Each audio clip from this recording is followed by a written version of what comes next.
Meenakshi Natarajan Rajya Sabha nomination తిరస్కారానికి గురైంది. దానికి కారణం ఎక్కడో ఎవరో ఎవరిపైనో వేసిన ఒక కేసు.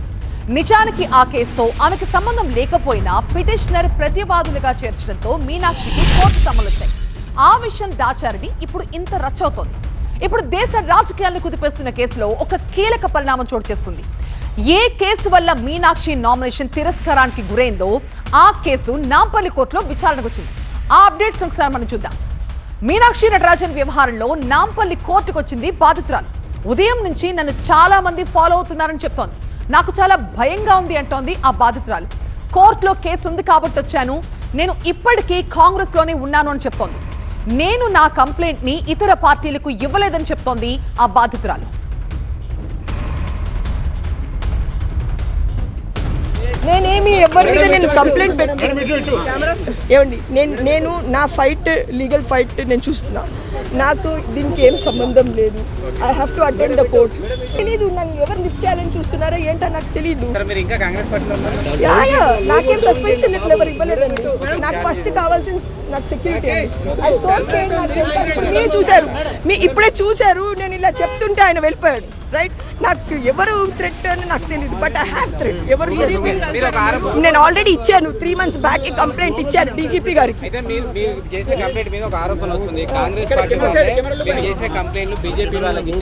నాకు ఎవరితో సంబంధాలు లేవు. నేను 4 ఏళ్లుగా నా కేసు ఫైట్ చేస్తున్నా. అలాగుంటే నేను ఎవరి దగ్గరకు వెళ్ళేదాన్ని కదా. రాజ్యసభ నామినేషన్ తిరస్కరణపై స్పందించారు మీనాక్షి నటరాజన్. నేను ఎలాంటి సమాచారం దాచలేదు అంటున్నారు మీనాక్షి. నాపై ఎలాంటి క్రిమినల్ కేసులు లేవంటున్నారు. నేను ఎటువంటి నేరపూరిత చర్యలకి పాల్పడలేదు. నా ఎన్నికల అఫిడవిట్ పబ్లిక్ డొమైన్ లో అందుబాటులో ఉంది అంటున్నారు. ఫామ్ 26 ద్వారా అడిగిన సమాచారం అంతా కూడా ఇచ్చాను, అయినా కూడా నా నామినేషన్ తిరస్కరించారని మీనాక్షి నటరాజన్ చెప్తున్నారు. సుప్రీంకోర్టుకి సరైన నిర్ణయం చెప్తుందని సుప్రీంకోర్టు భావిస్తున్నాను అంటున్నారు మీనాక్షి. जड़ है वो फॉर्म चल गया है. फॉर्म 26 है. ये कहा गया कि मेरे द्वारा फॉर्म 26 में बात को दर्ज नहीं किया गया और तथ्य को छुपाया गया. जिस पर ये सारी बात शुरू हुई वो ये है कि अगर कोई लंबित आपराधिक मामला है तो उसकी जानकारी देनी है, और अगर कोई दंडनीय अपराध में दोषी ठहराए गए हैं तो उसकी जानकारी देनी है. जाहिर है कि इन सब चीज़ों पर मैंने लिखा कि ये मुझ पर लागू नहीं है, क्योंकि मुझ पर एक लीगल नोटिस है. वो लीगल नोटिस की पूरी कानूनी जानकारी मैंने मेरे ECI को जो मेमोरेंडम दिया उसमें रखा.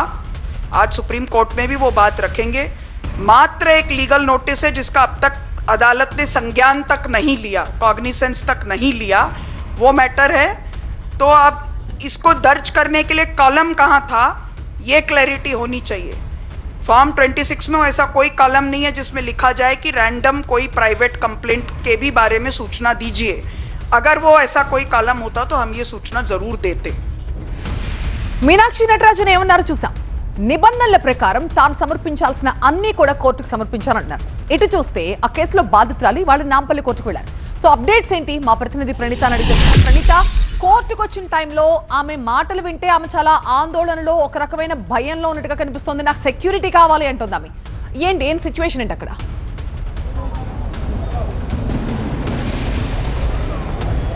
ఇవాళ ఉదయమే ఈ కేసుకి సంబంధించినటువంటి విచారణ ఉన్నటువంటి నేపథ్యంలో అటు బాధితురాలు కూడా ఇప్పటికే నాంపల్లి కోర్టుకు చేరుకున్నారు. సో ఉదయం ఆమె కోర్టుకు వచ్చేటువంటి సమయంలో కొంతమంది వ్యక్తులు ఆమెను ఫాలో అయ్యారు. తనకి కొంతమందితో ప్రాణహాని ఉంది అంటూ ఆమె చెప్పుకొచ్చేటువంటి ప్రయత్నం చేసింది. దీంతోపాటు ఆమె కోర్టుకు వచ్చినటువంటి సందర్భంలోనూ పెద్ద ఎత్తున కూడా కాంగ్రెస్ కార్యకర్తలు గుమికూడు ఉన్నారంటూ కూడా ఆమె మీడియాతో కూడా మాట్లాడిన సందర్భం. సో చాలామంది కాంగ్రెస్ కార్యకర్తలు ఇప్పటికే కోర్టు హాల్ లోపలికి చేరుకున్నారు.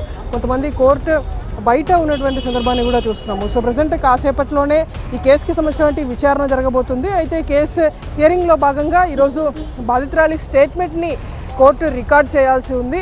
అయితే ఈరోజు కోర్టుకు సంబంధించినటువంటి సిబ్బంది లేకపోవడంతో ఫర్దర్గా స్టేట్మెంట్ రికార్డ్ని వాయిదా వేసేటువంటి అవకాశం కూడా కనిపిస్తుంది. సో ఇక్కడ నాంపల్లి క్రిమినల్ కోర్టులో ఉన్నటువంటి 3rd ఫ్లోర్లో అయితే ప్రజెంట్ వీటికి సంబంధించినటువంటి ప్రొసీజర్ అంతా నడుస్తుంది. సీనియర్ అడ్వకేట్ జంధ్యాల రవిశంకర్ సైతం ఇప్పటికే కోర్టు హాల్కి చేరుకున్నారు. అటు రిమైనింగ్ కాంగ్రెస్ కార్యకర్తలు పెద్ద ఎత్తున కూడా కోర్టు హాల్ బయటే వాళ్ళందరూ కూడా వేచి చూస్తున్నారు. సో మీనాక్షి నటరాజన్కి సంబంధించి ఇచ్చినటువంటి నోటీస్ ప్రకారం ఈరోజు వాళ్ళ అడ్వకేట్ తరపున అడ్వకేట్ హోదాలో ఈరోజు జంధ్యాల రవిశంకర్ కూడా కోర్టు హాల్కి వచ్చారు. సో కాసేపట్లోనే విచారణ ఉంటుంది. అయితే ఈరోజు జరిగేటువంటి ప్రొసీడింగ్స్లో మెయిన్ ప్రొసీడింగ్ ఏంటంటే బాధితురాలి స్టేట్మెంట్ రికార్డ్ చేయాలి. సో స్టేట్మెంట్ రికార్డ్ అంటే కోర్టు ప్రొసీజర్ ప్రకారం ఖచ్చితంగా అక్కడ టైపిస్ట్ ఉండాలి. సో ఆ టైపిస్ట్ ఈమె చెప్పేటువంటి ప్రతి స్టేట్మెంట్ని కూడా టైపిస్ట్ ఎంటర్ చేస్తూ వస్తుంటారు. కానీ ఈరోజు టైపిస్ట్ లేకపోవడం కారణంగా బాధితురాలి స్టేట్మెంట్ రికార్డు ప్రొసీజర్ వాయిదా పడేటువంటి అవకాశం కనిపిస్తుంది. And same time Meenakshi Natarajan తరపున అడ్వకేట్ జంధ్యాల రవిశంకర్ అటెండ్ అయ్యారు కాబట్టి సో ఫర్దర్గా ఆయన ఎట్లాంటి స్టేట్మెంట్ ఇస్తారో చూడాల్సింది. రైట్ ప్రణీత. సో అది